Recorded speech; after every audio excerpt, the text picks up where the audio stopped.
እሺ እንቀጥላለን። የክቡር ጠቅላይ ሚኒስትሩን ምላሽና ማብራሪያ ማዳመጥ ለክቡር ጠቅላይ ሚኒስትሩ እንሰጣለን። በድጋሚ የተከበሩ አፈ ጉባኤ አመሰግናለሁ። ኢኮኖሚክ ጉዳዮችን በሚመለከት ለተነሱ ጥያቄ መጠነኛ ምላሽ ስላቀረብኩ አሁን ጸጥታን እና ሌሎች ማህበራዊ ዘርፍ በሚመለከት አጠር አድርጌ ምላሽ ለመስጠት እሞክራለሁ። ጸጥታን በሚመለከት ከብዙዎቻችሁ የተነሳው ኮንሰርን በጣም ትክክለኛ ኮንሰርን ነው። ለኢትዮጵያ ሰላም ያስፈልጋል። ለኢትዮጵያ መረጋጋት ያስፈልጋል። በኢትዮጵያ ውስጥ የቆየው እርስ በርስ የመጋጨት ጦርነትን ማብቃት ይኖርበታል የተባለው ትክክለኛ ሀሳብ ነው። ማብቃት አለበት። ነገር ግን ኢትዮጵያ ደካማ ሆና እንድትኖር ኢትዮጵያ በሁለት እግሯ መቆም እንዳትችል የሚሰሩ ሀገራት ባሉበት ሁኔታ ኢትዮጵያውያን የናሽናል ኢንትረስትን ለይተው ማወቅ ካልቻሉ ለፖለቲካ ፍጆታ ብቻ ለጥላት ፍላጎትና ጥያቄዎች ተላልፈው ከተሰጡ የተሟላ ሰላም ማምጣት ያስቸግራል። የኢትዮጵያን እድገት እና በሁለት እግር መቆም የማይፈልጉ ሀገራት በጦርነት ሊያሸንፉን እንደማይችሉ ያውቁታል። ባዳዎቹ በደንብ ያውቁታል። ለምን? የኢትዮጵያን አቅም ላኪው ያውቀዋል፣ ተላላኪው ግን ይጓጓል። በተነገረው ቁጥር ዘሎ እዚህ የሚመጣ ስለሚመስለው ይጓጓል። ጉጉት የወለደው በሽታ ነው። እየተላከ እንደሆነ ያውቃል። በራሱ ዓላማ ላይ እንዳልቆመ ያውቃል። እሱ የያዘውን ሐሳብ ይዞ ቢመጣ ለውጥ እንደማያመጣ ያውቃል። ግን ጉጉት ይይዘዋል። ባለፈውም ብያለሁ፣ ኢትዮጵያ ውስጥ የሆነን ሰፈር እገነጥላለሁ የሚልም እጠቀልላለሁ የሚልም ገቢር ነበብ አይደለም። ኢትዮጵያ ለመገንጠልም ለመጠቅለልም አትመችም። በተግባር ኢትዮጵያን ካለማወቅ በቅጡ የኢትዮጵያን ባህል ካለማወቅ እና እንደው በጉጉትና መሻት ብቻ የሚጋልቡ ፈረሶች የነሱን ፍላጎት ለማሳካት ቀላል መንገድ ይመስላቸው ከጠላት ጋር ማበር ነው። ብዙዎቹን ካያችሁ ግን ሲባል ሰምቶ ነው። መገንጠል የሚለውም ሲባል ሰምቶ ነው። ማን እንደሚገነጥልም አያውቅም። መጠቅለል የሚያስበውም ሲባል ሰምቶ ነው። እንኳን ለመጠቅለል አክብሮ ለመኖርም በጣም ከባድ ጊዜ እንደሆነ አይገባውም። ሲባል ሰምቶ ነው። ይሄ ችግር ባለበት የተሟላ ሰላም ማምጣት የራሱ ውጣ ውረድ አለው። ከታሪክ መማር ቢቻል ኖሮ በድፍን አፍሪካ የመሳሪያ አፈሙስ ይዘው መንግስታትን ተቃርነው ተዋግተው አሸንፈው ላሸነፉት ሀገር ልማትና ዲሞክራሲ ያመጣ አንድ ሀገር የለም። አንድ ታጥቆ ይመጣል፣ ታጥቆ ይመለሳል። ቅድም እንዳነሳሁት ኢህአዴግ 17 ዓመት ታግሎ መንግስት ከሆነ በኋላ ለ30 ዓመት ሰላም የነበረበትን ትግራይ ክልል እንኳን ከስንዴ እርዳታ መገላገል አልቻለም። በመሳሪያ የሚመጡ ሰዎች ብዙ ጊዜ ከመሳሪያ ያለፈ ነገር ማሰብ አይችሉም። ኢትዮጵያ ውስጥ ሰላማዊ የስልጣን ሽግግር ብቻ ነው የሚያስፈልገው። በሰላም ደግሞ መሄድ ትዕግስትና ጊዜ ይፈልጋል። ትዕግስትና ጊዜ ከሌለ አስቸጋሪ ነው። እኛ እንደ መንግስት ምን ተከተልን ያላችሁ እንደሆነ አንደኛ ችግር አለብኝ የሚል የትኛውም ኃይል ጋር መወያየት ነው። ለምሳሌ ሸኔ ጋር ተወያይተን ከፊል የሸኔ ኃይል በሰላም ገብቶ ስልጣን ላይ የሉ አልተወያየንም። ከትግራይ ወገኖች ጋር ተወያይተን ከፊሎቹ ገብተው ስልጣን ላይ የሉ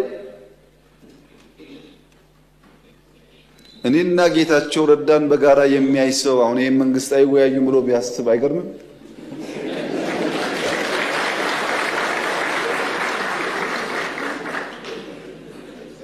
ሰው ሊስት ይችላል።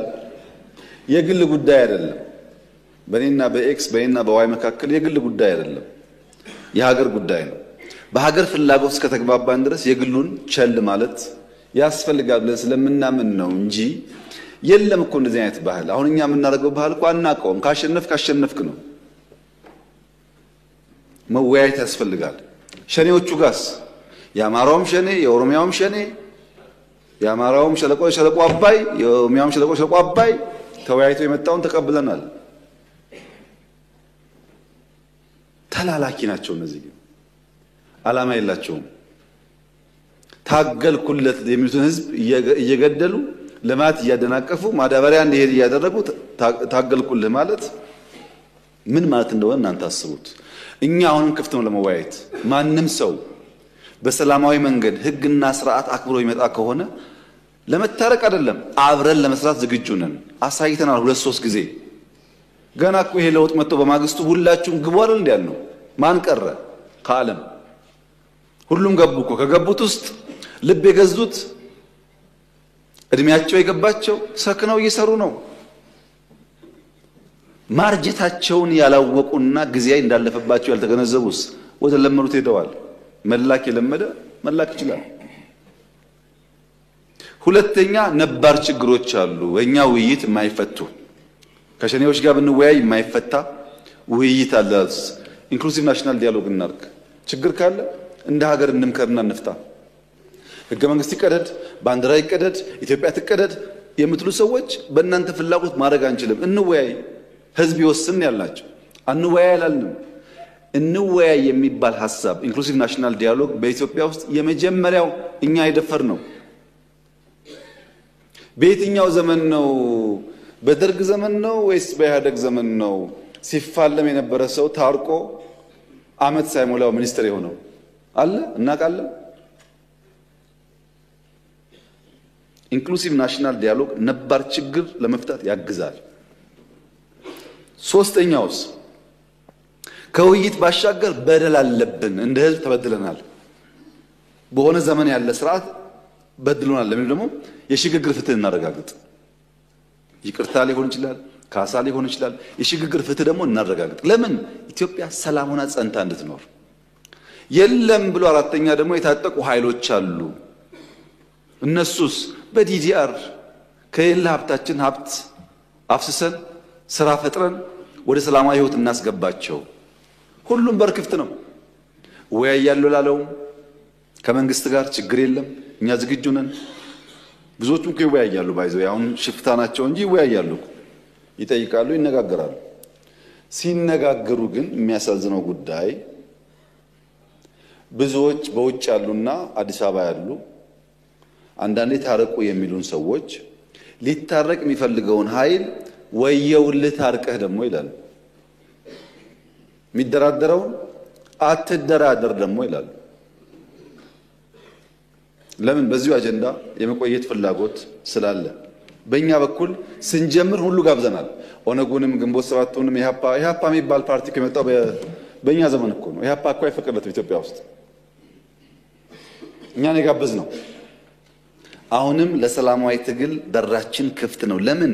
ካልተደመርን በስተቀር ኢትዮጵያውያን ካልተጋገዝን በቀር የኢትዮጵያን ችግር ባጠረ ጊዜ ልንፈታ አንችልም። ሁሉ ሶሉሽን በእጁ ያለ አንድ ኃይል የለም፣ ትብብር ይፈልጋል። ይሄን ደግሞ በመደመር በግልጽ እንዳስቀመጥ ነው። አንድ መምህር ተማሪዎቹን ሰብስቦ ፊኛ ላይ ስማችሁን ጻፉ አላቸው። ስማቸውን ከጻፉ በኋላ ፊኛውን ንፉት አላቸው። እሰሩ አላቸው። ልቀቁ አላቸው። ከዚያ ከተወሰነ ደቂቃ በኋላ እያንዳንዱ ፊኛ የለቀቀው ተማሪ የራሱ ስም ያለበትን ፊኛ ይያዛል። በርከት ያለ ሰው ነው። ፊኛው ተለቋል። አንዱ ሲይዝ ስሙ አይደለም ሲለቀው፣ አንዱ ሲይዝ ስሙ አይደለም ሲለቀው፣ ሲጫጫሁ 5 ደቂቃ አንድም ሳላገኘም ስሙን። አሁን ደግሞ ረፉ አላቸው። ፊኛው ይለቀቃል።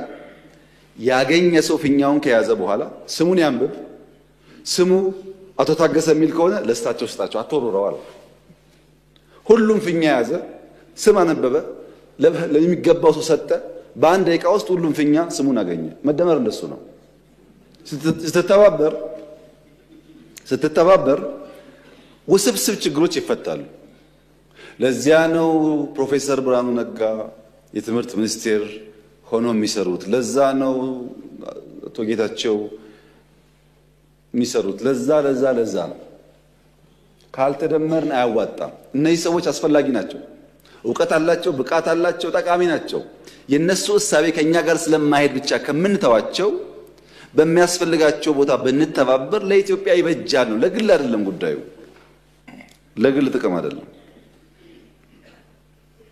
እና ኢትዮጵያ ውስጥ ሰላማዊ ትግል ማድረግ ለሚፈልግ ሰው በሩ ክፍት ነው።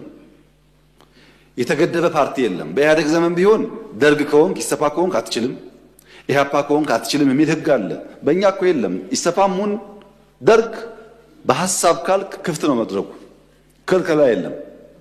የሚከለከል ፓርቲ የሚከለከል ሐሳብ የለም። የሐሳብ ፖለቲካ መድረኩ ክፍት ነው። ችግር የሆነው ሐሳብ ጠፋ።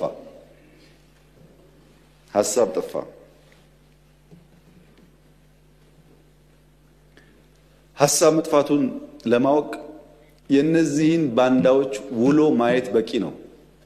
ሰው እኮ ከፍሬው ይታወቃል፣ ባይናገርም ከፍሬው ይታወቃል። ውሏቸውን ስታዩ ዛፍ በፍሬው እንደሚያስታውቀው ሁሉ እነሱ ያስታውቃሉ። ለምሳሌ ፓርቲ የሌለበት ሀገር፣ ምርጫ የሌለበት ሀገር፣ ህገ መንግስት የሌለበት ሀገር፣ ወጣት የሌለበት ሀገር፣ ተስፋ የሌለበት ሀገር ተለጥፎ ለኢትዮጵያ ተስፋ ሊያመጣ የሚችል ሰው የለም። ከማን ነው የሚማረው? የእነሱን ዲሞክራሲ እንዳይል መንግስት አይታወቅ፣ ካቢኔ አይታወቅ፣ ፓርቲ አይታወቅ፣ ህገ መንግስት የለ፣ ምርጫ የለ። እዛ ተለጥፎ ስለ ምርጫ መጠየቅ አይገርምም? ግን ምርጫ የሌለበት ተለጥፎ ስለ ምርጫ መጠየቅ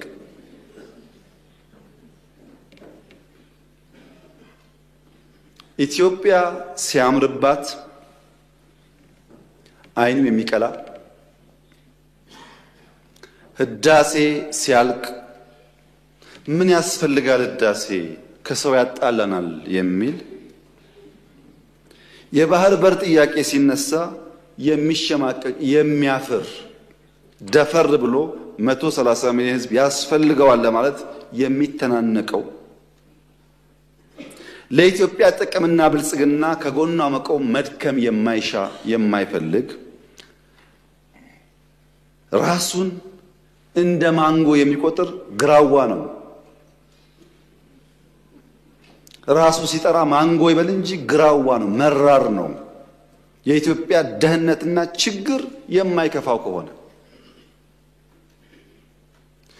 ራስን በጠራህበት መንገድ ብቻ ሳይሆን በፍሬ ትታወቃለህ።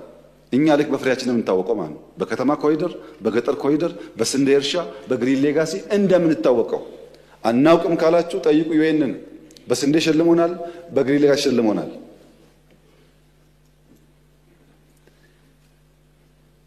የሚያሳዝነው ነገር ኢትዮጵያ ውስጥ ትናንት ገንጣይ አስገንጣይ የሚባለው ስብስብ፣ የነፃ አውጪ የሚባል ስብስብ ፓርቲ ለመባል የመጀመሪያው ፕሮግራሙ ላይ የሚጽፈው የኤርትራ ጥያቄ የቅኝ ግዛት ጥያቄ መሆኑን እቀበላለሁ ነበር የሚለው።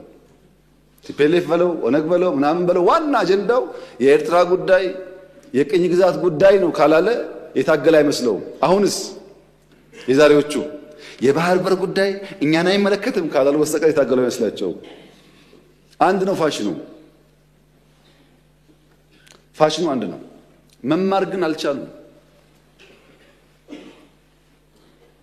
በአንድ ወቅት ቀበሮ ከአንበሳ ጋር ውለታ ውሎላት ድርድር ያደርጋሉ። ውለታ ስለዋልክልኝ አንተ አደና ትቸገር ተቀመጥ፣ እኔ እየፈለኩ ሊታደኑ የሚገባቸው ነገሮች አመጣልሃለሁ ትላለች ቀበሮ። አንበሳ ተስማምቶ ቁጭ ይላል በቦታው ከነክብሩ እና ቀበሮ ስትሄድ አጋዘን ታገኛለች። አጋዘን አልሰማሽም ወይ? ፌስቡክ አላየሽም ወይ? አዲስ ህግ እኮ ወጣ። ምን የሚል ነው? አንበሳ ያረጀው ስለሆነ የደከምኩ ስለሆነ ደና አጋዘን ከተገኘ ዙፋኑን አስረክባለሁ እያለ ነው። እና ፈልጌ አጣሁሽ የት ነበርሽ ትላታለች። አጋዘን ደንግጣ እውነትሽን ነው? መቼም ስልጣን የማይፈልግ የለም። እውነትሽን ነው ትላታለች። አዎ በእኔ እንሂድ ላሳይሽ። ልክ አንበሳ ጋር ሲደርሱ ያውልሽና አነጋግሪው ትላታለች። አጋዘን አገር ሰላም ነው ብላ ልታናገር ስትሄድ አንበሳው አፈፍ ሲያረጋት ግጭት ይፈጠርና በግድ ታመልጣለች። ግን አንድ ቀንዷ ይሰበራል። መታ ቀበሮዋ ጋር አንቺ ጨካኝ ዋሾ አታለልሽኝ፣ እንዴት ልታስበይኝ በተንኮል ታመጭኛለሽ?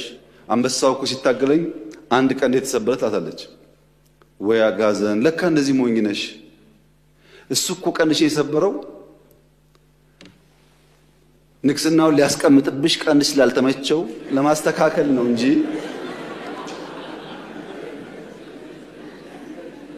ለክፋት አይደለም። ተሸውደሻል አለቻት። ነው እንዴ ብላ ትጓጓች። ስልጣን አጓጓል። ሰውን እየገደለ ያለው ጉጉት ነው መቼም። ተመልሳ ሄደች። ተመልሳ ስትሄድ ቅድም ዘውድ ለማስቀመጥ ነው ቀንድሽን የሰበረው ተብላ ሄዳ ሲታገላት እንደም ስታመልጥ ጭራው ይቆረጣል ያጋዘማ። አሁንም መታ በጣም በምሬት አንቺ ቀበሮ ክፉ እንዲህ ብለሽ ይኸው ድጋሚ ሄጄ ጭራዬ ተቆረጠ አለቻት።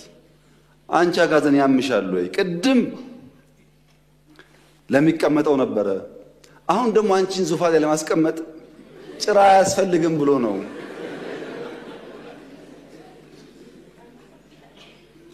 አልገባሽም አለቻት። አሁንም ስልጣን ያጓጓል። ተመልሳ ሄደች እና ያዛት፣ ገደላት። ከገደላት በኋላ ቀበሮን ጠራና ሞታለች፣ እዛ ድረስ ቤት እስክመጣ በልተሽ እያንዳንዱን ፓርት በልተሽ ጠብቂ፣ ስመለስ ምሳዬን እበላለሁ ይላል። እና አንበሳው ይሄዳል። ቀበሮዋ በልታ አስቀምጣ አንበሳው ሲመለስ ሲያይ ያጋዘኗ ራስ የለም። አንቺ ቀበሮ ሌባ ሁሉን አስቀምጠሻል፣ የት አለ ራሱ አላት። ወይ አንበሳ ራስ ቢኖራት ኖሮ 3 ጊዜ ስልካት ትመላለስ ነበር። ወይ ጭንቅላት ችግር ነው የሚያመላልሳት አለች ቀበሮ ይባላል። እና የኤርትራ ጥያቄ ቅኝ ግዛት ነው ብሎ አሁን የባህር ጥያቄ አይገባኝ የሚለው ከዚህ አጋዘን የማይሻል ነው ማለት ነው። ያልገባው ጭንቅላት የሌለው ነው ማለት ነው። ጊዜ የማያስተምረው ነው ማለት ነው።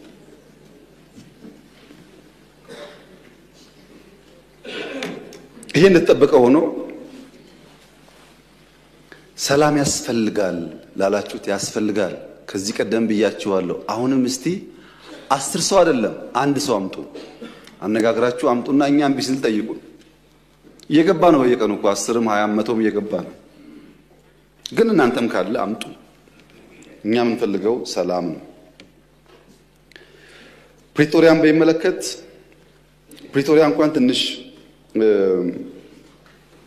ግራ እያጋባኝ መጥቷል። ራሱ ቃሉ ፕሪቶሪያን አውቀዋለሁ፣ የተማርኩት እዛ ነበረ። ግን ማቆ ከተማ መሆኑን ጠፍቶብኛል። አሁን ፕሪቶሪያ ሲባል ግራ እየገባኝ መጣ።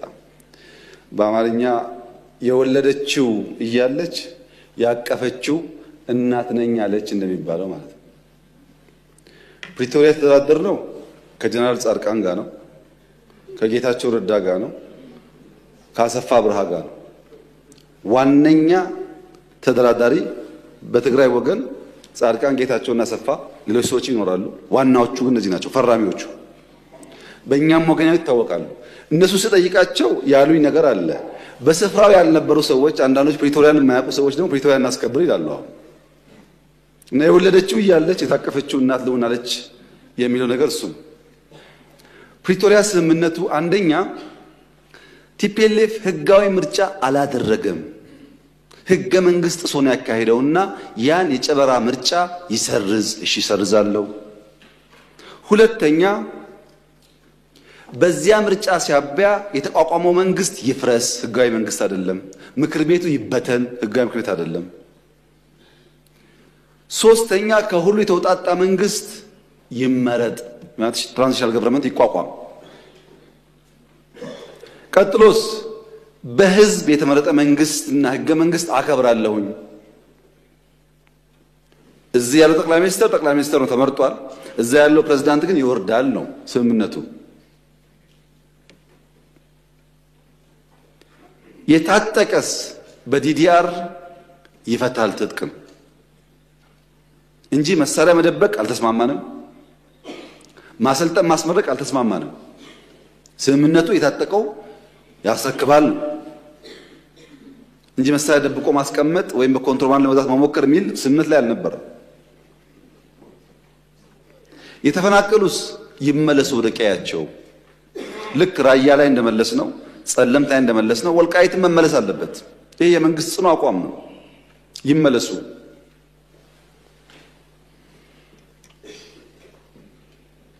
የውጭ ጉዳይ የጸጥታ የመከላከያ ጉዳይስ የፌደራል ስልጣን ነው። ማን ያለው? የራሱ የህወሓት ህገ መንግስት። እኔ አልጻፍኩም። የነሱ ህገ መንግስት የውጭ ግንኙነት በሚመለከት የፌደራል መንግስትን ይመለከታል፣ መከላከያን በሚመለከት ደህንነት በሚመለከት ፌደራል ይመለከታል ይላል ህገ መንግስቱ። አልቀየርነውም ታውቃላችሁ። እነሱ ስልጣን ላይ ያሉ የሚሰራ ህገ መንግስት እነሱ ሲወርዱ የማይሰራ መሆን የለበትም። ምን እያደረጉ ነው እነሱ? ከውጭ ጋር ምን እያደረጉ ነው? እሱን ትቼ ማለት ነው። የለም የመሬት ጥያቄ አለ፣ ኮንቴስትድ ኤሪያ አለ። በአማራ ይገባኛል የሚባል ቦታ፣ በትግራይ ይገባኛል የሚባል ቦታ አለ።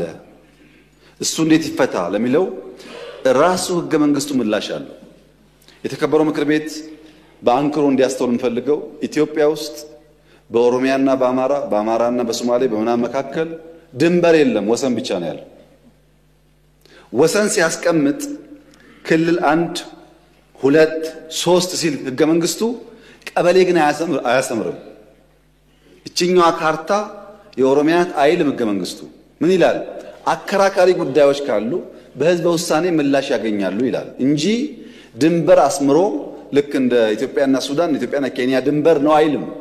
የሚያጨቃጭቅ ቀበሌ ካለ የሚኖርበት ህዝብ ተወያይቶ በፌዴሬሽን ምክር ቤት ተወስኖ ወደዛም ወደዚህም ሊሄድ ይችላል። ህገ መንግስቱ የሚለው ይሄንን ነው። ይሄን ደግሞ በኢህአደግ ዘመን ብዙ ሰርተውበታል። በተለይ ድሬዳዋ ላይ ድሬዳዋ የኦሮሚያ ክልል አካል ነበረ በህገ መንግስቱ። ሶማሌዎች እና ኦሮሞዎች ወንድማማች ሆነው ለብዙ ዓመት ኖረዋል። ድሬዳዋ ጋር የይገባኛል ጥያቄና ክርክር ተፈጠረ። ሲፈጠር በኢህአደግ ዘመን በዚህማ አንጨቃጨቅም፣ ድሬዳዋ ከኦሮሚያ ይነጠልና ለፌደራል መንግስት ይሁን፣ ሶማሌ አንዱን ተርም ከንቲባ ይሁን፣ አንዱን ተርም ኦሮሞ ከንቲባ ይሁን ብለው አስማሙ። ይሄ ግን ህገ መንግስት ላይ የለም። ከዚያ በኋላ ድሬዳዋ ሶማሌና ኦሮሞዎች በሰላም እየኖሩ ነው። በጣም ጥሩ። ሰላም እስካመጣ ጊዜ ድረስ ችግር የለውም። አሁን በሶማሌና በኦሮሚያ መካከል የብዙ ቀበሌዎች ጥያቄ አለ። ብዙ በሲዳማና ወላይታ መካከል አለ ጥያቄ። በአፋርና ሶማሌ መካከል ጥያቄ አለ። ዩኒክ አይደለም። ወልቃይት ላይ ጥያቄ ዩኒክ አይደለም። ሁሉም ጋር ጥያቄ አለ። ሁሉም ጋር የሚፈታው ግን በሰላማዊ መንገድ ህዝቡ ቦታው አርፎ በህዝብ ውሳኔ መሆን አለበት ነው።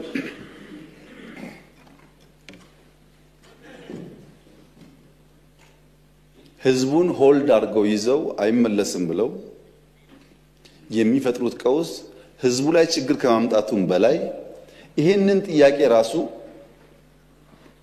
በሚያስቡት መንገድም ቢሆን ላለማሳካት እንቅፋት ይሆንባቸዋል።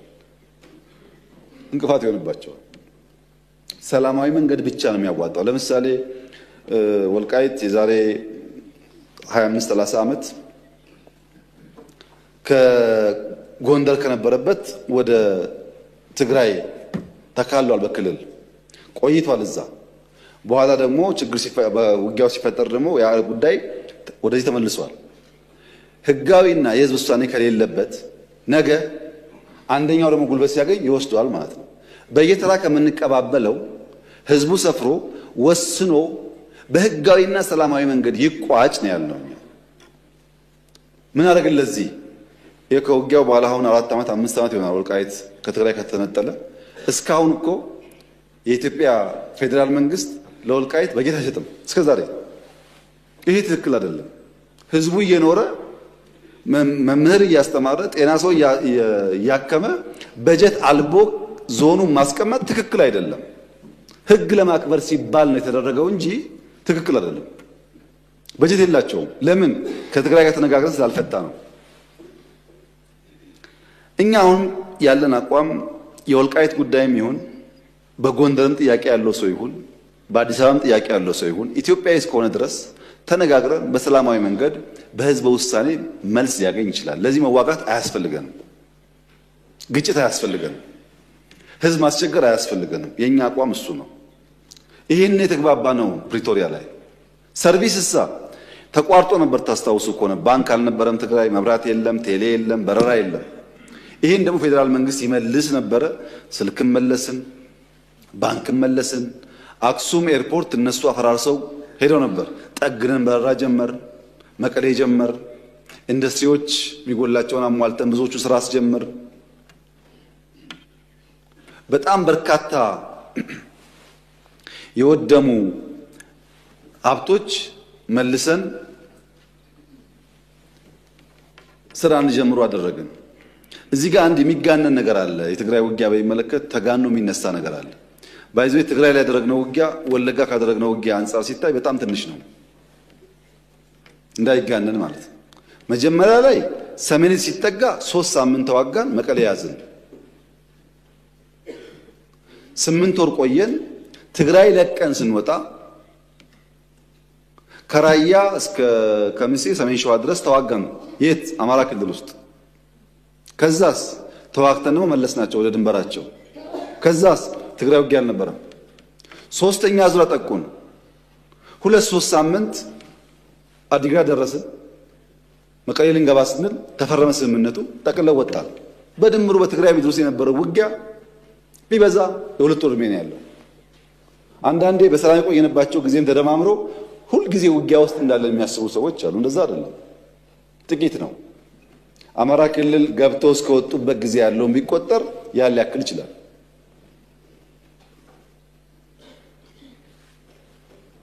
መንግስት በሚመለከት ስምምነቱ ከሁሉ ፓርቲዎች ይውጣጣ ነው። እኛ ምን አለ አንፈልግም፣ ብልጽግና አይፈልግም። ግድ የለም እናንተ የሚመቻቸው ምረጧል። የሚመቸን ጌታቸው ነው አሉ። ጌታቸው ፕሬዝዳንት ሆነ። ጌታቸው በፍጹም አንፈልግም ብሎ አባረሩና የሚመቸን ታደሰ ነው አሉ። ታደሰ ተመረጠ። አሁን ደግሞ ታደሰ ሲባረር እንጠብቃለን። እኛ ሰው አልመረጥንም። መራጭ እነሱ ናቸው። መርጠው የማይስማማቸው ታስታውሳላችሁ። በሐዋሳው ጉባኤ በመጀመሪያው ለውጥ ላይ ችግር ነበር። በሐዋሳው ጉባኤ 100% የቲፒኤልኤፍ ማዕከላዊ ኮሚቴ ድምጽ ሰጥቶ ከመረጠኝ በኋላ በ2 ወር 3 ወር ደግሞ አልተስማማውም። ራሱ መርጦኝ ማለት ነው። አሁን ያለውም እንደዛ ነው።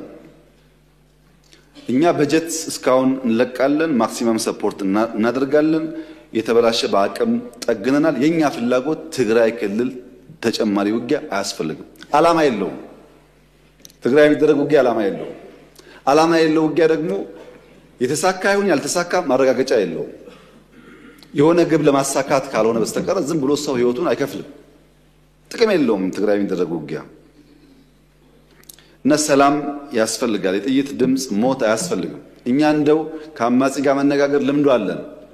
ቅድም እንደገለጽኩት ተወያይተናል። ቲፒኤልኤፍም በሰከነ መንገድ አንደኛ ምርጫ ቦርድን አክብሮ ህገ መንግስት አክብሮ ትክክለኛ ጉባኤ አድርጎ ህጋዊ ፓርቲ መሆን የሚጠበቅበት ከባድ ነገር እኮ አይደለም። ምርጫ ቦርድ መጋበዝ፣ አሰራሩን መከተል፣ ጉባኤ ማካሄድ፣ ምርጫ መሳተፍ፣ ካሸነፈስ መንግስት መሆን።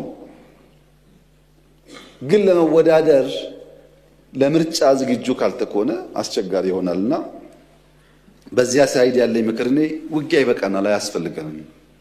ግድ የላችሁ ብትዋጉም አታሸንፉ፣ አይታችሁታል፣ ጥቅም የለውም። ግን ውጊያ አያስፈልገንም። ተባብረን አገር እናልማ ነው። ለምን ጉልበት ይዞ ያልወጣውን ተራራ ከዘራ ይዞ አይወጣውም ይባላል። በጉልበት ዘመን ያልሆነውን ዛሬ አይሳካም። ኢትስ ቱ ሌት ባይ ዘ ዌይ የኢትዮጵያን መንግስት በኃይል ኢትስ ቱ ሌት አይቻልም። አለፈ። ያኔ ተሞከረ፣ አልሆነም፣ አለፈ። ካሁን በኋላ ሰላም ብቻ ነው። እንደ አባይ ሺህ ዓመት ሸለቆ ሲጓዝ ይኖራል እንጂ አንድም ቀን መንግስት በኃይል መጣል አይቻልም። ለዚህም የትግራይ እናት የምትፈልገውን ሰላም ማምጣት መሯቸዋል። እነሱ ልጆቻቸውን ገብረው በቃን ብለዋል። ለነሱ ሰላም በእኛ በኩል ዝግጁ ነን። በዚያ ሳይድም ዝግጁ መሆን ያስፈልጋል። በቅርቡ ሰምታችሁ ከሆነ ወታደሮች ደሞዝ ጭማሪ በሚል ትንሽ ችግር ገጥሞ ነበር ትግራይ ውስጥ። ትግራይ ያሉ የታጠቁ ኃይሎች በዲዲአር በህጋዊ መንገድ ቢወጡ ለራሳቸውም ለቤተሰባቸውም ለሀገርም ይጠቅማል። ወጣቶች ናቸው፣ ጉልበት አላቸው፣ ማቋቋም ይቻላል። እነሱ ዲዲአር ፕሮሰስ ውስጥ እንዳያልፉ አድርጎ በመያዝ በደሞዝ መጨቃጨቅ አስፈላጊ አይደለም። ትግራይ የምንልከው በጀት በሙሉ የሚውለው ለወታደሮች ነው። ይህ ትግራይን እየጎዳ ነው ያለው።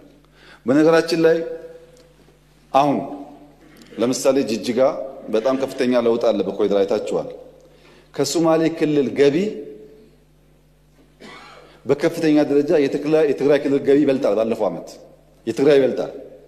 ከጅጅጋ ገቢ መቀሌ 6 ሰዓት እጥፍ ይበልጣል ገቢው። ገቢ ተሰብስቦ ከሶማሌ ክልል በላይ ከዚህ ተመድቦ እንዴት መቀሌ ውስጥ 1 ኪሎ ሜትር 2 ኪሎ ሜትር ኮሪደር አይሰራም? ይበልጣል ገቢያቸው። በፋክት ያለው እናንተ ማየት ትችላላችሁ። ወደ ልማት ካልተከደ ሁሉ ጊዜ ውጊያና ግጭት ጠቃሚ አይደለም። ቅድም እንዳነሳሁት 30 ዓመት ስልጣን ላይ ባሉበት ጊዜ የትግራይ ህዝብ ትናንሽ 50 መቶ ግድብ ቢገደብለት ኖሮ ከራሱ አልፎ ሌላ ይመግብ ነበር። ስልጣን ተይዞም አልተሰራም፣ አሁንም አልተሰራም። ህዝቡን ይቸገራል እና እንደዛ እንዳይሆን በተቻለ መጠን ወደ ሰላም ወደ ንግግር ገብቶ የህዝቡን ችግር መፍታት ያስፈልጋል። በዘንድሮ ክረምት እርሻ ለማየት በድሮን ትግራይ በስፋት እንበር ነበር እና በጣም የሚገርም ነው። ማሳ ያለው ውሃ ዝናብ ነው የምታዩት ከፍተኛ ስለነበረ ከፍተኛ እርሻ ይታያል። በንጽጽር በኢሜጅ የወሰድናቸው መረጃዎች የሚያሳዩት በትግራይ የተሻለ ምርት እንዳለ ነው። እኛ የምንፈልገው ያ ምርት በሰላማዊ መንገድ ተሰብስቦ ወደ ገበያ እንዲውል አርሶ አደር እንዲጠቀምና ከልመና እስረኝነት እንዲገላገል ነው።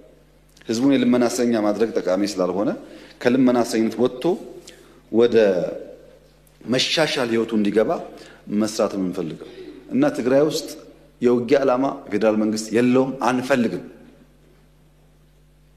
ለምን? ዓላማ የለውም፣ ጥቅም የለውም። የትግራይ ክልል ያሉ ሰዎች ይሄን ተገንዝበው ወደ ሰላም ቢያዘነብሉ ይሻላል ነው ምክሩ።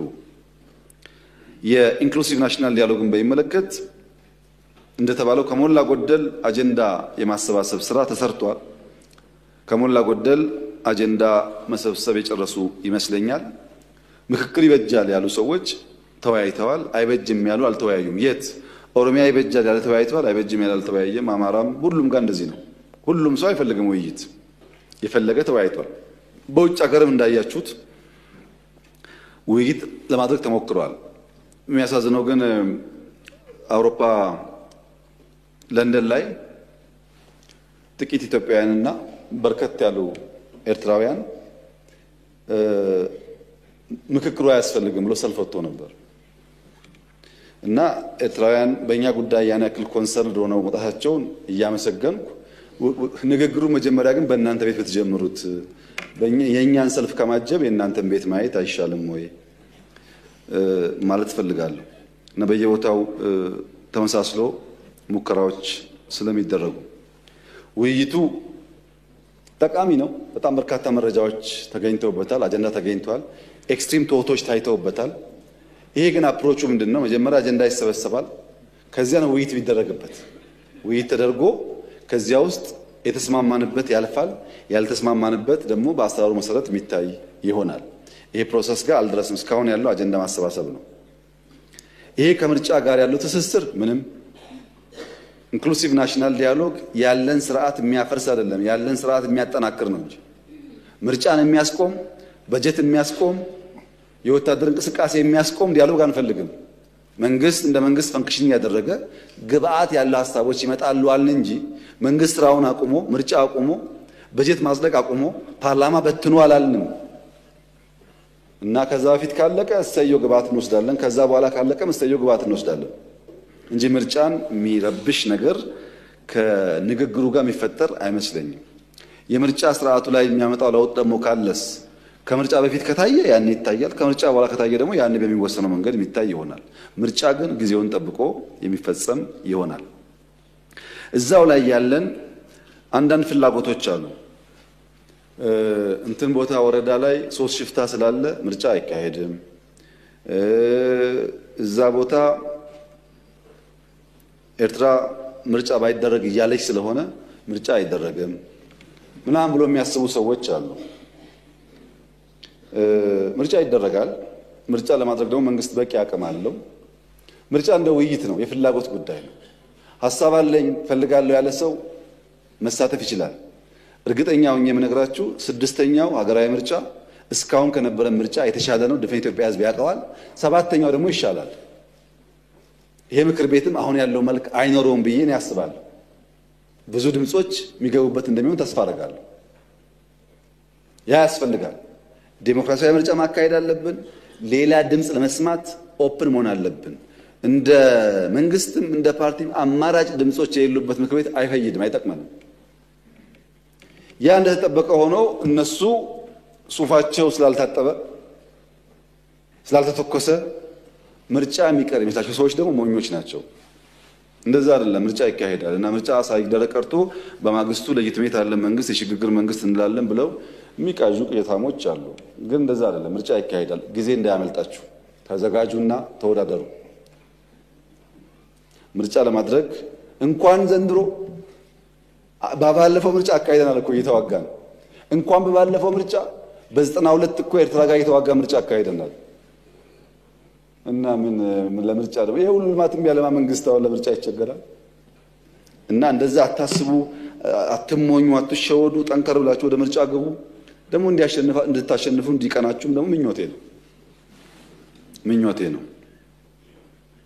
በተቻለ መጠን የኛ ፓርቲ አባላት ግን የዘንድሮ ምርጫ ዴሞክራሲያዊ እንዲሆን ብቻ ሳይሆን ልዩ ልዩ ድምጾች እንዲሰሙ በኃላፊነት እንሰራለን። እኛ የጠቅሎ የመውሰድ ፍላጎት እኛ ጋር የለም። በመደመር ነው ሁሉ ነገር የሚሆነው፣ ፓርላማውም ካቢኔው ማለት ነው። እና በዛ መንገድ እንሰራለን። እና ብዙ ሰማለሁ አንዳንዶች 30 ዓመት በኢትዮጵያ ፖለቲካ ተሳትፎ የማያውቁ እኛ እድል ሰጥተናቸው ከገቡ በኋላ ምርጫ እንደማይደረግ የሚያስቡ እንዳሉ እናውቃለን። ወደ መጡበት ይመለሳሉ እንጂ ምርጫው ይቀጥላል። እና እንደዛ መጠበቅ ጥሩ አይደለም። ምርጫን በዚህ ማየት ጥሩ ነው፣ በዘጋጀት ጥሩ ነው። እንደ ፓርቲ እንዘጋጃለን፣ እንደ መንግስት እንዘጋጃለን። የተሻለ ምርጫ እናካሂዳለን። ኢትዮጵያ ትቀጥላለች ማለት ነው። ይንጠባጠባል፣ እኛ እንቀጥላለን። ለመቀጠል ደግሞ የማንም ይሁንታ አያስፈልገንም። በቂ አቅም አለን። ቅድም በሚያስደንቅ መንገድ አንድ የምክር ቤት አባል እንደገለጹት ዝሆኑ መወጋቱንም በማያስታውስበት ሌቭል ነው ያለው እና ጊዜ ማባከን ጥሩ አይደለም ለዛ ማለት ነው። ፍትህን በሚመለከት የፍትህ ስርዓቱ በአንድ በኩል ነፃነት ሊጠብቅ፣ በሌላ በኩል ደግሞ ስርዓት እንዲያሻሽል ነው የምንፈልገው። ገብተን ፍርዱን ይሄን ፍረድ ያን አትፍረድ ማለት አንፈልግም። ነፃ ተቋም ነው። ተጠሪነቱ ደግሞ ለኛ ሳይሆን ለእናንተ ነው። ይሄ ተቋም ነፃ መሆኑ እንደተጠበቀ ሆኖ ስርዓት ማሻሻል ላይ ደግሞ ማገዝ እንደ መንግስትም እንደ ምክር ቤትም ያስፈልጋል። ለዚህም በስነ ምግባር ያሉ ችግሮች ለመፍታት የኢንስፔክሽን ስራ ጀምረዋል። ያን ኢንከሬጅ እናደርጋለን፣ እንደግፋለን። አቅም ማነስ እንዳለ አውቀው በኦቶሜሽን የቨርቹዋል ስርዓት እየዘረጉ ይገኛሉ። ስልጠና እየሰጡ ይገኛሉ። በርካታ ክምችት ስላለ ክምችት ለመቀነስ ጥረት እያደረጉ ነው። በቅርቡም ጉብኝት አድርጌ ነበር። የፍትህ ስርዓት ለማሻሻል በአቃቢ ህግም በፖሊስም ካለው ጅማሮ ሙከራዎች በተጨማሪ ፍርድ ቤቶች ጥሩ ስራ ጀምረዋል። እሱን ኢንከሬጅ ማድረግ የሚያስፈልግ ይመስለኛል። በዛ አግባብ ብንሄድ ነው የሚያዋጣው። ችግሮች ይኖራሉ ሁሉ ቦታ እንዳሉት፣ ግን ስራ ስለጀመሩ ያን ኢንከሬጅ ያደረግን ብንሄድ የሚያዋጣ ይመስለኛል። ሪፎርም በሚመለከት እንደተባለው ሎ ኢንፎርስመንት ኤጀንሲስ በርካታ ሪፎርም ተሰርቷል። ኢትዮጵያ የተሻለ ቁመና ያላቸው ተቋማት ፈጥራለች። ይሄ የሚታይ ነገር ነው። ብዙ እዛ ውስጥ ጊዜ አላባክንም። ባለፈው ዓመት መጀመሪያ አካባቢ ሲቪል ሰርቪስ ለማሻሻልና አውቶሜትድ ሲስተም ለመፍጠር በሰርቪስ ኤሪያ ያለውን ሮሮ ያለውን ክስ ለመቀነስ እንሰራለን ብያችሁ ነበር። መሶብ የጀመርነው ባለፈው ዓመት ነው። አሁን 18 ጣቢያ ደርሰናል በሀገር ደረጃ። በቅርቡ 3 የሚጨመሩ ይኖራሉ። በዚህ ዓመት 100 ለመድረስ እየሰራን ነው። 100 መሶብ ስቴሽን በየክልሉ በየከተማው ከተስፋፋ ምን ያክል ያለውን ችግር እንደሚቀንስ ደግሞ ያው እናንተም መገመት ትችላላችሁ። መሬት ላይ፣ መታወቂያ ላይ፣ ፓስፖርት ላይ፣ ግብር ላይ፣ ንግድ ፍቃድ ላይ ሰፋፊ ስራ የተሰራ ነው። ከነዚህ ውስጥ እንደው አንዱን ለማንሳት የዛሬ 3 ዓመት ኢትዮጵያ ለፓስፖርት ፈላጊ ዜጎች ፓስፖርት መስጠት የምትችለው 300,000 አይሞላም። ቱ ቢ ኤግዛክት 270,000 ነበር ማቅረብ የምትችለው። በዚህ ዓመት 4 ሚሊዮን ነው የምታቀርበው። 4 ሚሊዮን ማቅረብና 300,000 ማቅረብ ስር ነቀል ሪፎርም ካልተሰራ በስተቀር ሊመጣ አይችልም። የተከበረው ምክር ቤት ኢሚግሬሽን ቢሮአችን ሄዶ ምን ያክል እንደተቀየረ ፕሮፓጋንዳው አይደለም ስራው። ድሮ ፕሮፓጋንዳው ስለሚበልጥ ሰዎች አሁን ያለውን ስራ ማየት ይቸገራሉ። ለምሳሌ በዲጂታል ብቻ ብንወስድ 2.4 ሚሊዮን ወጣቶች በኮዲንግ 5 ሚሊዮን ኮደርስ በሚለው ፕሮጀክት 2.4 ሚሊዮን ወጣቶች በኮዲንግ ሰርቲፋይድ ሆነዋል። ይህ በጣም ሲግኒፊካንት የሆነ ቼንጅ ነው። ገንዘብ ሳያወጡ 2.4 ሚሊዮን ወጣት ሰርቲፋይ የማድረግ አቅም መፍጠራችን ለብዙ ስራዎች ፈርቀዳጅ እና አጋዥ ይሆናል። ሪፎርሙ እንደዚህ ያለ በጣም ጠቃሚ ነገሮች እያመጣ ነው ያለው። የዲጂታል ኢትዮጵያ ስትራቴጂ የ2025ን ጨርሰን የ2030ን ማቀዳችን ይታወቃል። ዲጂታል በኢትዮጵያ ውስጥ በአጠቃላይ በሚያመጣው ሀብት በጂዲፒ ባለው ሼር በከፍተኛ ደረጃ እንደሚያድግ ይጠበቃል። የኛን ትቼ በቅርቡ ጂኤስኤም ያወጣውን ዳታ እንኳን ብናይ 93 ሚሊዮን ገደማ ሰብስክራይበርስ ኢትዮጵያ ውስጥ ቴሌኮም መጠቀም ጀምረዋል። ይሄ በጣም ትልቅ እድገት ነው። ስንመጣ 37 ሚሊዮን ነበረ። ብዙ ሰው ስልክ ይጠቀማል። ይሄን እንኳን እኔ ዳታው አያስፈልገኝም። ኢትዮጵያ ውስጥ ዞር የሚገርመኝ ነገር ትንሿ ቀበሌ ገጠር ውስጥ ገና መስኮት ስከፍት የመጀመሪያው የማየው ስልክ ነው። ትንሹ፣ ትልቁ፣ ህፃኑ ስልክ ብቻ የሚታየው እና ምን ያክል እየተስፋፋ እንዳለ ያመላክታል። 55 ሚሊዮን ሰዎች ሞባይል ባንኪንግ ይጠቀማሉ። በ2028 ጂኤስኤም ባወጣው ሪፖርት 11 ቢሊዮን ዶላር ገደማ ሀብት የዲጂታል ቴክኖሎጂው ያመጣል። ኢትዮጵያ ውስጥ ለ1 ሚሊዮን ሰዎች ስራ ይፈጥራል። ቢያንስ 1.5 ቢሊዮን ዶላር ሬቬኑ ከዚህ ሴክተር ይገባል ብሎ ጂኤስኤም አወጥቷል። እኛ ከዛ በላይ እንጠብቃለን። ይሄ ሲግኒፊካንት ሪፎርም እና እመርታ ነው። ኤአይ እያመጣ ያለው ለውጥ ኢትዮጵያ ውስጥ ያኔ ኤአይ ባልንበት ዘመን ከምንጠብቀው በእጅጉ የላቀ ነው። መሶብ እኮ ሌላ ሀገር ልናሰራ ብለን ሚሊየንስ ኦፍ ዶላር ጠይቀውን ኤአይ በነፃ ሰርቶን ያቀረበልን። አሁን ከስተም ላይ ከጅቡቲ ጀምሮ ያለውን የትራኪንግ ጉዳይ ኢፍሚስ ሳይቀር የገንዘብ ሚኒስቴርን የከስተምና ስንት የሚያወጣበት ሶፍትዌሮች እየሰራ ያለው ኢንሳ ነው፣ ኤአይ ነው። ባይዘው ለሁላችሁ ይበቃል አይበቃም አላውቅም። የቋሚ ኮሚቴዎች ግን አዲሱን የኤአይ ሄድኳርተር ብታዩ ጥሩ ነው። ያስደንቃል፣ በእውነት ያስደንቃል። እንኳን ኢትዮጵያ ውስጥ አፍሪካ ውስጥ እንደዚህ ያለ አቅም በ5 ዓመት መፍጠር አይቻልም። በምንም መመዘኛ ኢትዮጵያ ውስጥ ያሉ ተቋማት ኤአይ ያለበትን ብቃትና አቅም ዛሬ የላቸውም። ይሄን ስታዩ ለልጆቻችሁ ምን ያክል ኩራት እንደሚሰማችሁ ጥርጥር የለውም። ለትውልድ የሚያስብ ሰው ሁሉ ይኮራል። ስለነገ የማያስብ ሰው ላይገባው ይችላል። እነዚህ ሪፎርሞች ኢኮሜርስ ላይ አሁን ዘመን ገበያ በባለፈው ዓመት ባላይታችሁ ከሆነ ምን ያክል ነው ገበያ ያረጋጋው? ዘመን ገበያ ብዙ ስራ ይጠበቅብናል። ገና ጅምር ነው። እኛ ኢኮሜርስ የምናውቀው በአሊባባ ነበር። ኢትዮጵያ በራሱ አቅም የቨርቹዋል ማርኬት ፕሮቫይድ ማድረግ መጀመሯ፣ ስቶክ ማርኬት ላይ የተፈጠረው ኢኮሲስተም አሁን የጀመርነው ስቶክ ማርኬት ስንት ዓመት ከኛ ከቀደሙ ሀገራት ጋር የተስተካከለ ነው ያለው። ኤአይሽ ላይ ያለው ለውጥ በነገራችን ላይ የኢትዮጵያ ሶቨሬን ዌልዝ በአፍሪካ አንደኛው ሶቨሬን ዌልዝ ነው። የተቋቋመው ግን ታውቃላችሁ ስንት ጊዜ እንደሆነ ከፍተኛ ሬቨኑ እያስገባ ነው ያለው እና ሪፎርሞች ኢትዮጵያ ውስጥ እየሰሩ ነው። በኢኮኖሚም ይሁን በፖለቲካም ይሁን በሎ ኢንፎርስመንት ኤጀንሲም ይሁን በሁሉም ሪፎርሞች እየሰሩ ነው። ሪፎርም ግን የሚያም ነገር አለው። ሪፎርም ግን የሚጠይቀው በጣም በርካታ ሀብት አለ። ፍሩቱን ለማየት ደግሞ ጊዜ ይፈልጋል። ለዛ እየታገስን ከሄድን ውጤት እያየን ያለን ይመስለኛል። ትምህርት በሚመለከት ልክ እንደ ኳስ ሜዳው ዋናው ስራ ኤርሊ ቻይልድ ላይ ኢንቨስት ማድረግ ነው። ታች በስፋት እየሰራን ያለ ነው። ለመምህራን ጥራት ስልጠና የተሰጠነ ያለው የቨርቹዋል መማማሪያና የፈተና ስርዓቱም ለውጥ እያመጣ ነው ያለው። ዛሬ 43 ሚሊዮን ገደማ የማስተማሪያ መጽሐፍ ለሃይ ስኩል ተሰራጭቶ በሃይ ስኩል ደረጃ 1:1 ደርሷል መጽሐፍ። ይሄ ሁሉ ማሳተም በጣም ብዙ ጣጣ ነበረበት፣ ሀብት ይጠይቃል። ትምህርት ለትውልድ የሚለው ፕሮግራም የኢትዮጵያ ሕዝብና ትምህርት ሚኒስቴር ተባብረው አስደናቂ ተአምር ይሰሩ ነው ያሉት። ብዙ ችግር ይፈቱ ነው ያሉት። የተማሪዎች ምገባ ቅድም እንዳነሳሁት ነው። በጣም በርካታ ኢንፍራስትራክቸር መገንባት ይኖርብንም። ስታንዳርድ ላይ ከባቢ ማሻሻል ላይ ከፍተኛ ለውጥ አለ። አሁንም አላለቀም እንጂ የተከበረው ምክር ቤት አስተውሎ ከሆነ ትምህርት ቤት እዚህ ጋር ካለ፣ ዩኒቨርሲቲ እዚህ ጋር ካለ፣ ሃይ ስኩል እዚህ ጋር ካለ፣ እዚህ ጋር የምናየው ጫት ቤት፣ ሺሻ ቤት፣ መጠጥ ቤት ነበረ። ለኮሪደር ምስጋናና ክብር ይግባውና ዋና ስራው እነዚህ ማጽዳት ነበር። አሁን ያሉት ስታዲየም፣ ፓርክ፣ መቀመጫ፣ ወክዌይ ናቸው።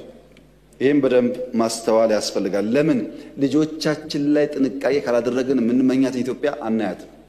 እነሱን ታሳቢ ያደረገ ስራ በእጅጉ አስፈላጊ ስለሆነ ጤናን በሚመለከት ኢንፍራስትራክቸር ላይ በጣም ብዙ ስራ ይጠበቅብናል። ገና ነን። ብዙ ማልማት አለብን። አሁን 63 ሚሊዮን ገደማ ዜጎች የጤና መድህን ታቅፈዋል። ይሄ ጥሩ ነገር ነው። ግን መድኃኒት በሚመለከት ያው ባለፈው እንዳነሳሁት በማምረት ከውጭ የምናስገባውን ለመቀነስ ሙከራ የተደረገ ቢሆንም መድኃኒት ላይ 60 ቢሊዮን ብር ልጎማ አለን። የካንሰር ሕክምና ላይ 60% የሚሸፈነው ወጪው በመንግስት ነው። እያስፋፋን ያለ ነው። ፋርማሲውቲካል ላይ እንደጎበኛችሁት የውጭ ኢንቨስትመንቶች እንዲመጡም ጥረት እየተደረገ ነው ያለው። እንዲያውም ብዙ እንዳታስጨሁት ትንሽ ሰርተን ብዙ መናገር እንዳይሆን ቆጥ ብለን ነው እንጂ ከፈለጋችሁ ጳውሎስ ማየት ትችላላችሁ። ጳውሎስ እኮ 1000 አልጋ ያለው ኢንፍራስትራክቸር ተገንብቷል። ድሮ ከነበረው የበለጠ ማለት ነው። ግን አስፈላጊ ማቴሪያል ገብቶ ሰርቪስ ሰጥቶ ህዝብ እስኪያረካ ድረስ በዚህ ተቋርጠን እንዳንናገር ነው ዝም ያለው እንጂ የሚሰሩ ስራዎች አሉ። ግን በጣም ብዙ ስራ ይጠበቅብናል። ጅምር ነው። ይሄን በትብብር መንፈስ ብንሰራ ውጤታማ እንደምንሆን ተስፋ አደርጋለሁ። በመጨረሻ ዲፕሎማሲ በሚመለከት ለተነሱ አንዳንድ ጉዳዮች መጠነኛ ምላሽ ለመስጠት እሞክራለሁ። ሁሉም ሀገር ሳይዙ ይነስም ይብዛም፣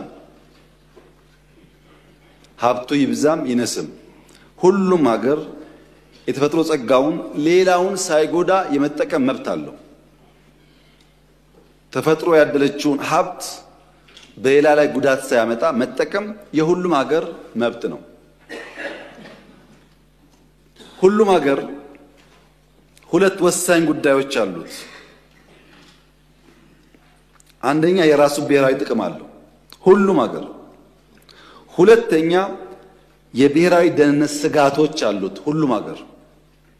ብሔራዊ ጥቅሙና የብሔራዊ ደህንነት ስጋቶቹ ግን ባለው መረጃና ዕውቀት ልክ ይበየናሉ።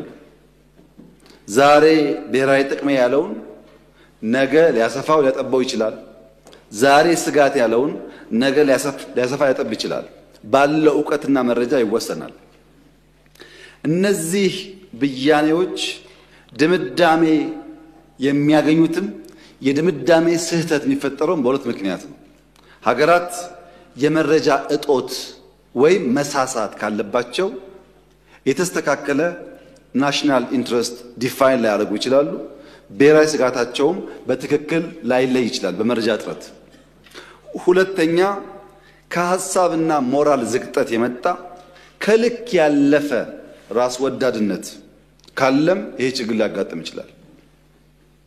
ይሄ ሁለቱ ባላንስ ከሆነ ሁሉም ሀገራት በየደረጃ ባላቸው ዕውቀት ይሄንን ጉዳይ እያዘመኑ ያሻሻሉ ይሄዱ እንጂ የራሱ ብሔራዊ ጥቅም የሌለው የራሱ ብሔራዊ ደህንነት ስጋት የሌለው ሀገር የሚባል የለም። የኢትዮጵያ ብሔራዊ ጥቅም በሚመለከት የተከበረው ምክር ቤት እንዲገነዘብ የሚያስፈልገው ፍትሃዊ የበደል የመጨረሻው በደል የተፈጸመበት ሀገር ነው ኢትዮጵያ። ቢያንስ ይሄን መናገር አትከልክሉን። ጦርነት የለም ማለት የቶክስ ድምጽ አይሰማም ማለት አይደለም። እውነተኛ ፍትህ ካልተረጋገጠ በማንኛውም ሰዓት ጦርነት ሊፈጠር ይችላል። ፍትህ ለማረጋገጥ ነው የሰው ልጅ መትጋት ያለበት። ኢፍትሃዊና ኢርታዊ ውሳኔ ባለበት ሁኔታ የተሟላ ሰላም ሊፈጠር አይችልም። ይሄን መገንዘብ በእጅጉ ያስፈልጋል። ለምሳሌ አባይ ኢትዮጵያ ተጠቀመች እንጂ ማንን ጎዳች? ኢነርጂ አመረትን እንጂ መች ውሃ ከለከልን? የመጠቀም መብትማ ዓለም አቀፍ ሕግ ነው፣ መብታችን ነው። እኛ ማንችለው መጉዳት ነው። ፍላጎቱም የለንም፣ አልጎዳንም። ውሃው ጨመረ እንጂ መች ቀነሰ? እኛ ስንጠቀም የውሃው አማውንት ጨመረ እንጂ መች ቀነሰ? ሳንጠቀም ስጋቱ ድርቅ ነበር። አሁንስ ስጋቱ ጎርፍ አይደል እንዴ? ባንገድብ ኖሮስ ጎርፉ ምን ያመጣ ነበረ? እሱን ማሰብ ጥሩ ነው። ኢትዮጵያ አሁንም ያላት አቋም ግልጽ ነው። ግብፃውያን ወንድሞቻችን ናቸው። ሱዳናውያን ወንድሞቻችን ናቸው። ብንፈልግም ባንፈልግም ከማንም ዓለም በላይ የኑቢያ ስልጣኔና የምስር ስልጣኔ የተቀራረበና የተወራረሰ ነው። ከአክሱም ጀምሮ በኑቢያ በሱዳን ያሉ የድንጋይ ቅርጻ ቅርጾች ግብጽ እስካለው ድረስ የተናበበ ነው። አንድ ህዝብ ነን። ጊዜና ዘመን ያቀያየረው ጉዳይ ቢኖር የሚሻለን መኖዋን የምትሻዋን ላም በቂ መኖ እያቀረቡ በቀጣይነት ማለብ ነው እንጂ ላሟን መኖ ነፍጎ ወተት ለባለ መወከር አያዋጣም። ካልበላች ትነጥፋለች። መኖ እያቀረቡ በቀጣይነት የተሻለ ማለብ ይቻላል። የኔ ፍላጎት የእናንተም ፍላጎት የመላው ኢትዮጵያ ፍላጎት ብዬ የማስበው ኢትዮጵያ፣ ሱዳንና ኢጅፕት ከ300 ሚሊዮን ያላነሰ ህዝብ አላቸው። በጣም ከፍተኛ ቆዳ ስፋት አላቸው። ወጣት ህዝብ አላቸው። በጋራ ብንሰራና ብናመርት ለድፍን አፍሪካ እንበቃለን። በቂ ሀብት አለ። ወርቁም፣ ውሃውም፣ መሬቱም ጉልበቱም አለ። የሚሻለው አብሮ መስራት ነው። ያ ካልሆነስ ያው እንመቀኛኛለን እንጂ መጓዝ እንደው አይቀርም። እና እንደዛ እንዳይሆን በእኛ በኩል ከግብጽ ጋር በስምምነት በድርድር በመግባባት መስራት ማድረግ እንፈልጋለን። ማንም ሰው በዚህ ምድር ላይ ማንም ሰው በህይወት እያለን በጉልበት የሱን ፍላጎት እኛ ላይ ኢምፖዝ ማድረግ አይችልም። ኢትዮጵያውያን ለዚህ አልተሰራንም፣ አንችልም። የሚያዋጣው መነጋገር፣ መስማማት፣ በፍቅር በመግባባት ማድረግ ነው። ለዛ ደግሞ ኢትዮጵያ በጣም ዝግጁ ናት። ህዳሴም እንዳያችሁት በረከት ነው ያመጣው። ለሁሉም ምንም ጥፋት የለውም፣ በረከት ብቻ ነው ያመጣው። ወደፊት የሚሰራም ካለ እንደዚሁ ማለት ነው። ሌላውን በሚጎዳ መንገድ አናቅድም፣ አንሰራም። አብረን ለመጠቀም እናቅዳለን። አቅም በፈጠረ ደግሞ እናለማለን። ይሄ መጠቀም እንጂ መጉዳት በውስጡ የለበትም ማለት ነው። ቀይ ባህር በሚመለከት መላው ኢትዮጵያ ህዝብ የተከበረው ምክር ቤት በአንክሮ እንዲያ የምፈልገው ነገር አለ። እኛ የቀይ ባህር ጉዳይ ህጋዊ፣ ታሪካዊ፣ መልክዓ ምድራዊ እና ኢኮኖሚያዊ ጥያቄ ነው ብለን እናምናለን። ይሄ ጥያቄ አንዳንዱ ነገ ካልተመለሰ ይላል፣ አንዳንዱ ነገ እኔ ስመጣ ካልጀመርኩት ይላል። ሁለቱም አያስፈልግም።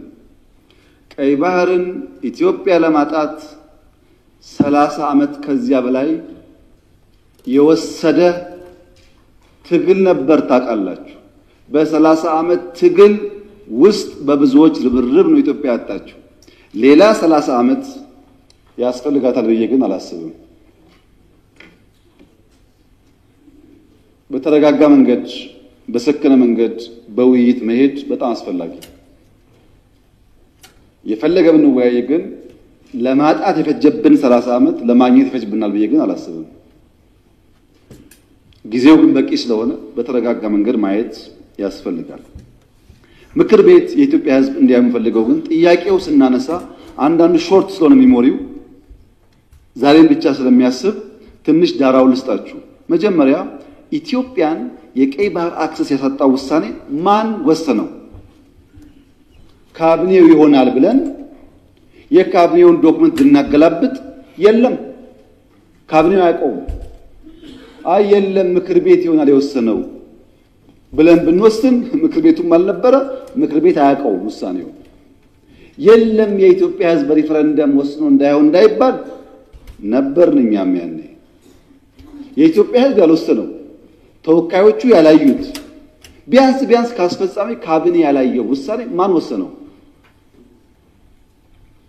ማጣትንም ያክል ነገር ያጣንበት መንገድ ህጋዊነት ችግር እንዳለው ማሳያው ተቋሞች አልገቡበትም፣ ካቢኔው አያውቀውም። አንድ ገጽ ወረቀት ማግኘት አልቻልንም። እንዴት እንዳጣ ነው የሚያስረዳ እና ህዝብ የማያውቀው፣ ፓርላማ የማያውቀው፣ ካቢኔ የማያውቀው የኢትዮጵያን የባህር አክሰስ ውሳኔ የሚያሳጣ ነገር የወሰነው ማን ነው የሚል ጥያቄ ማንሳት እንዴት ስህተት ሊሆን ይችላል? ካለኝ ነገርን ከሌለ ግን ይሄ ጉዳይ ይሄን አንስቶ እንደ መድፋት አይደለም፣ የህልውና ጉዳይ ነው። ማን ወሰነው? ይሄ ነው ጥያቄው። እዚህ ጋር ሁለት ችግሮች አሉ። አንደኛው የተዛባ ትርክት ውጤት ነው። የሚገባንን መጠየቅ ነውር አድርጎ የሚያስብ የሚገባንን ማንሳት ትክክል አይደለም ብሎ የሚያስብ እሳቤ፣ ይሄ ደግሞ የትርክቱ ውጤት ነው። ግን ለእናንተ ለማስታወስ እንዲሆናችሁ ከግጭቱ በኋላ በኢትዮጵያና ኤርትራ መካከል ሰላም ሲፈጠር መጀመሪያ ነው ወደ አስመራ ተጉዤ በኋላ የኤርትራው ፕሬዝዳንት ወደ ኢትዮጵያ ሲመጡ የመጀመሪያው መድረክ ያደረግነው ሚሊኒየም አዳራሽ ነው። ብዙ ህዝብ አለበት። በላይቭ ቲቪ ሁላችሁ ወይ ነበራችሁ ወይ ሰምታችኋል። ካልሰማችሁ አሁን ገብታችሁ ዩቲዩብ ላይ ስሙት። የመጀመሪያው ስብሰባ አሰብ ነው የሚለው እሳቸው ባሉበት ለህዝብ በሚገባው ልክ የረሳችሁን ለማስታወስ ብቻ ነው። ኤርትራ ስመላለስ አስመራን ካየው በኋላ ከክቡር ፕሬዝዳንቱ ጋር አሰብ መሄድ ፈልጋለሁ ብዬ አሰብ ሄጄ ነበር። አሰብ ባህሩ ጋር ቆመን ያወራነው ምንድነው? ስለ ፖርት ነው። ተመልሳችሁ ማየት ትችላላችሁ። የት? ኤርትራ ምድር ውስጥ። ሶስተኛ የመደመር ትውልድ መጽሐፍ ላይ በግልጽ ጂኦፖለቲክስን አስፍሬ የአሰብ ጉዳይ አስቀምጬ ለኤርትራ ባለስልጣናት በስጦታ ልኬላቸዋለሁ። ሚስጥር እኮ አይደል፣ ያውቁታል። ለሁሉም ልኬላቸዋለሁ። አራተኛ እናንተ የምታውቁት የዛሬ 6 ዓመት 5 ዓመት ባህር ኃይል አቋቁመናል እና ምን እዚህ ውስጥ ነው ማይኑ ባህር አቋቁመን ነው?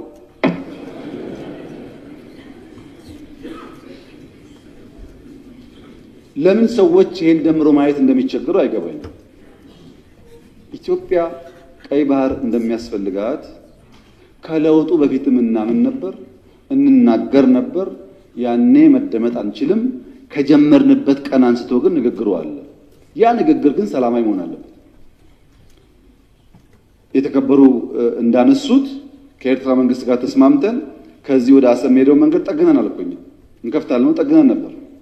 ከጠገን በኋላ ችግር አለብን ፖርቱ ተዳክሟል አሉን። አሁን አንዳንዶች ልክ ጸቡ እንደ ኦቨርናይት የመጣ ያስረሳዋል። እንደዛ አይደለም ታሪኩ፣ ስለማንናገረው ነው። መንገድ ጠግነን ከጨረስን በኋላ ፖርቱ ችግር አለበት ሲሉ የጋራ ወዳጅ የሆነ ሀገር ለምነን ጄኔሬተር እና ክሬን በእርዳታ ወደ ኤርትራ እንዲመጣ አድርገን አሰብ ፖርት ሲደርስ የኤርትራ መንግስት አልፈልግም ብሎ መለሰ። ያኔን የገባን ይሄ ነገር ለካ ተስፋ የለውም የሚለው መንገድ ጠገን ለምንም ብናመጣም ፍላጎት አልነበረም። ወደ ኤርትራ ልክ እንደ ሱዳን ልክ እንደ ጅቡቲ በእኛ ውጪ ፓወር ትራንስሚሽን ቀጥለን ፓወር እንስጣችሁ ጄኔሬተር አትጠቀሙ ብለንም ቆይ እናስብበት ነው የተባለው። አሰብ ሲሄድ የአሰብ ከተማ ቅድም ብያችኋለሁ፣ ኢትዮጵያ ውስጥ የቤት ችግር አለ። 1.5 ሚሊዮን ቤት መገንባት አለብን ብያችኋለሁ። አሰብ ሲሄድ ቤት አለ፣ በር አለ፣ ሰው የለም። ይሄ እውነተኛ ታሪክ ነው። ይሄንን ከተማ መልሰን ህይወት እንስጠው፣ ስራ ነው ህይወት የሚያመጣለት የሚል በየጊዜው ተነጋግረናል። ሁሉም ኢንቮይ የሚሄደው ተወያይቶበታል። በኤርትራ በኩል በግልጽ ባላወቅነው መንገድ ለዚያ ጉዳይ ምላሽ ለመስጠት ብዙ ዝግጁ አልነበሩም።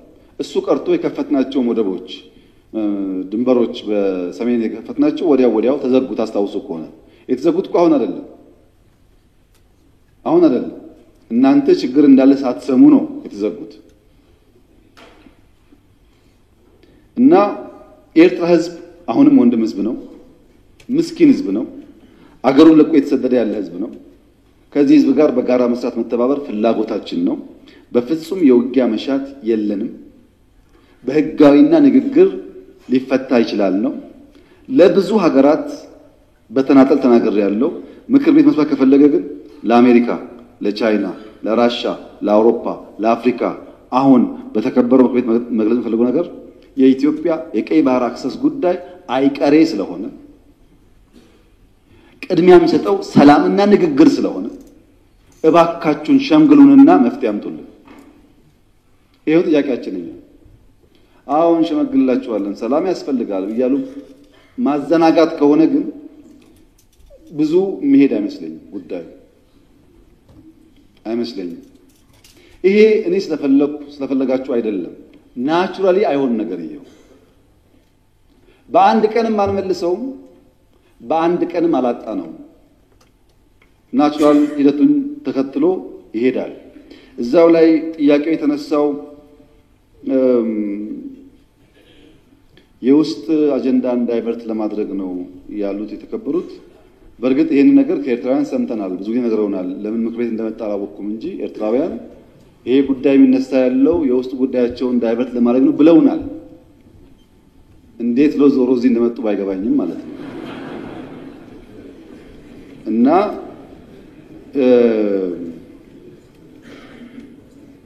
በፍጹም አይደለም። ኢትዮጵያ ውስጥ ዳይቨርት የሚደረግ ነገር የለም። ልማት ነው ያለው። ኢትዮጵያ ውስጥ አቃፊ መንግስት ነው ያለው። ምንም ዳይቨርት የሚደረግ አጀንዳ ያለው የህዝብ መንግስት ነው ያለው። ለህዝብ የሚሰራ መንግስት ነው ያለው። ውጤት እያመጣ ያለ መንግስት ነው ያለው። በብዙ አፍሪካ ወንድሞቻችን የሚቀናበት መንግስት ነው ያለው። ዳይቨርት ማድረግ ሳይሆን ህጋዊ ባልሆነ መንገድ ያጣነውን ጉዳይ ማን ወሰነው ብሎ መጠየቅ ግን ከማንም ሊና ካለው ሰው የሚጠበቅ ይመስለኛል። እና በዳይቨርሽን ታይቶ ትርክቱ እንዳይበላሽ የእናንተም ታሪክ እንዳይበላሽ ብታስቡበት። እኔ መሰጋው ነገርየው ሲሳካ ደግሞ ያኔም ብለን ነበር እንዳትሉ ነው። እና ሚሊዮን % እርግጠኛ ነኝ ኢትዮጵያ ተዘግታ አትኖርም። ማንም ፈለገም አልፈለገም አትኖርም። እና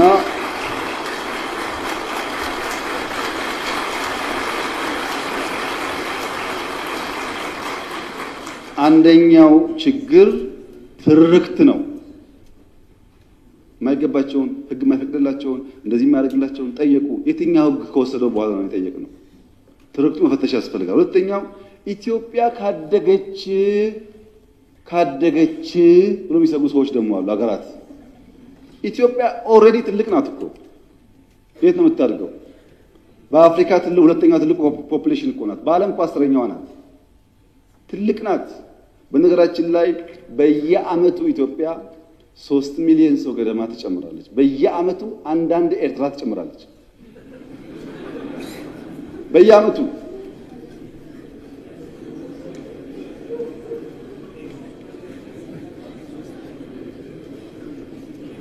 እና ኢትዮጵያ በየዓመቱ ሀገር እየጨመረች ትልቅ የሆነች ሀገር ካደገች ምን ትሆናለች ከተባለ ካደገች ታግዛለች። ሌላም ተረጋግጦ ነገር የለም። ካደገች ትረዳለች። አሁን እኮ እያደረገች ነው። ስንትና ስንት ስደተኛ ተሸክመን የለም እንደዚህ ዛሬ ሳናድግ። ይሄ ስጋት ችግር አለበትና የኛ ጎረቤቶች በሰላም መኖር እንደምንፈልግ ማወቅ አለባቸው። ታዲያ ለምንድን ነው ከኤርትራ ጋር የተጀመረው ጉዳይ ፈርለቆ የወጣው ያላችሁ እንደሆነ ፕሪቶሪያ ነው። በወደቡም ስለምን ነበር፣ በልማቱም ስለምን ነበር፣ ስንለማመጥ ነበር፣ በጣም ስንለምን ነበር። ከዛ ነገር ይሆናል ብለን ግን ፕሪቶሪያ ስንፈራረም ትክክል አይደለም፣ ለምን ይቆማል? ቲፒኤልኤፍም ትግራይም ተጠቅልለው ካልጠፉ ቀጠናው ሰላም አያገኝም። እኛ እኮ ህዝባችን ናቸው ልብ ከገዙ እንዲጠፉ አንፈልግም አልና አቆምን። በዚህ በኩል ማስቀጠል ሲያቅታቸው በዚያ በኩል ጀመሩ። አሁን ዋና ጉዳይ ጭቅጭቅ ውስጥ ግቡ ነው፣ ሳትዋጉ አትቀመጡ ነው። የኛ መልእክት ለኤርትራ መንግስት፣ ኤርትራውያን ወንድሞቻችን ናቸው፣ ከነሱ ጋር ውጊያ አንፈልግም። ለኤርትራ መንግስት ያለ መልእክት አንደኛ ጥይት አስተላላፊ አትሆኑ፣ ሀገር ሁኑ። ወደ ጎረቤት ሀገር ጥይት ማስተላለፍ ጥሩ አይደለም። አባይም ጸባይ ገዝቷል፣ የኛም ሽፍቶች ጸባይ ይገዛሉ እና አንድ ቀን ጥይት ሳመላልስ ብሎ ታሪክ ስለሚናገሩ ጥይት ማቀባበል ቢቀርባችሁ። ስለማናቅ አይደለም፣ እናያቸዋለን። ህገወጥ የሰዎች ዝውውር ቢቀር። ተጨናንቀናል ከተማ ውስጥም እንደምታዩት። የሚመጣ ሰው ካለ በህጋዊ መንገድ ቢመጣ።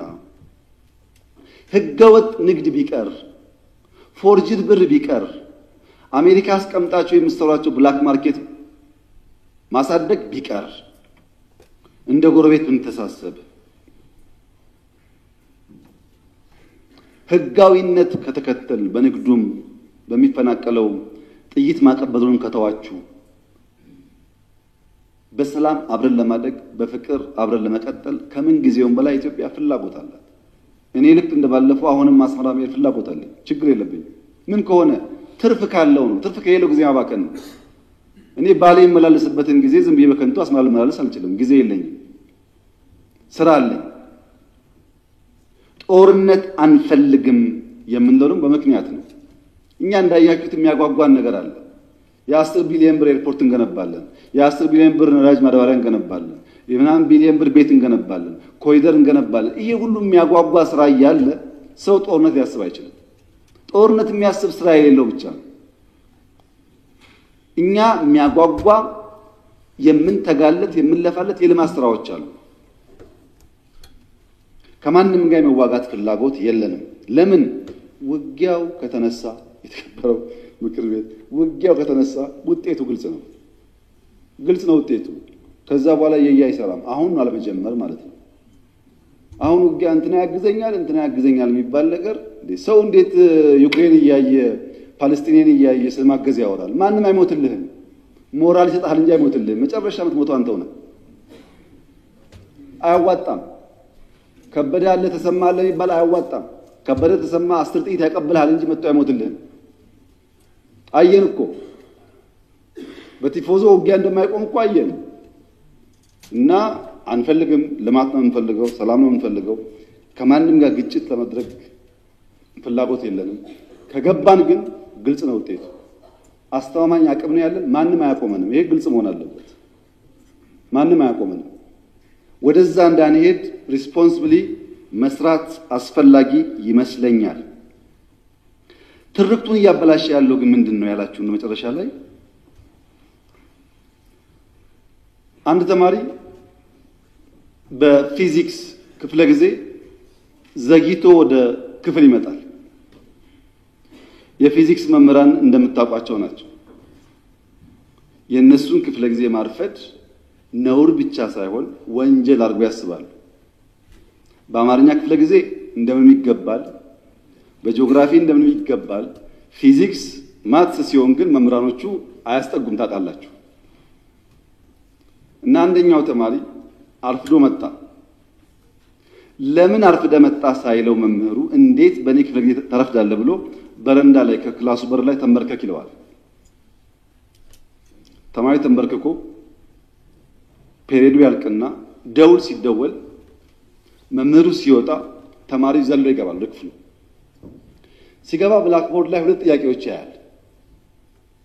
ሆምወርክ መስሎት እንዳያመልጠው ቶሎ ይጽፋል። ጊዜ አልነበረው። የሚቀጥለው አስተማሪ ገብቶ እንዳያጠፋበት በፍጥነት ጥያቄውን ጽፎ ሲጨርስ ሁለተኛው መምህር ገባ እና ቀጠለ ትምህርቱ። ቀኑ ዓርብ ዕለት ነበረ።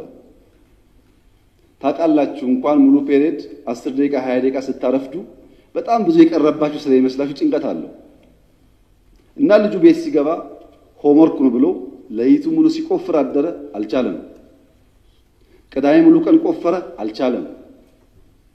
ቅዳሜ ያደረበት አልቻለም። እሁድ ዋለበት አልቻለም። እሁድ አጋማሽ ለሊት ላይ አንዷን ጥያቄ መለሳት። አንዷን መልሶ አንዱ ከበደው። አስቡት፣ ዓርብ፣ ቅዳሜ፣ እሁድ ሁለት ጥያቄ ለመመለስ ሲፈጋ ቆይቶ እሁድ ለሊት አጋማሽ ላይ አንዷን መልሶ አንዷ ቀረችውና ሰኞ ጠዋት ትምህርት ቤት ሄዶ የፊዚክስ መምህር ገብቶ አዲስ ቻፕተር መጻፍ ጀመረ። ተማሪው እንደ መምህር የባለፈው አሳይመንት ሳሉ የባለፈው ሳምንት ሆምወርክ ሳሉ ያማል የባለፈው ሆምወርክ አልሰጠውም ይላል መምህሩ። እንደ ሁለት ጥያቄ ጽፈው አርፍጄ ገብቼ ጽፌ ያለው እኮ ይላል። እና መምህሩ ምን አለ?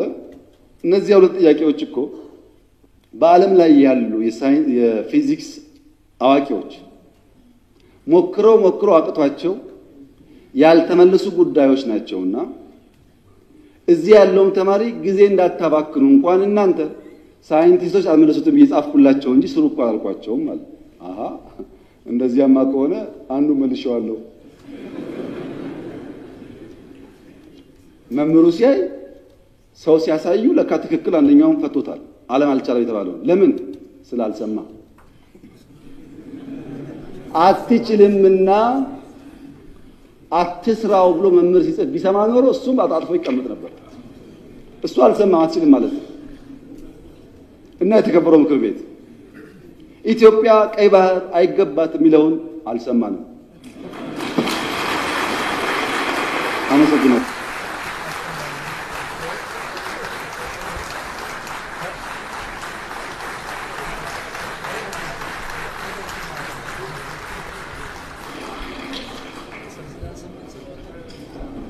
እሺ፣ እናመሰግናለን ክቡር ጠቅላይ ሚኒስትርን።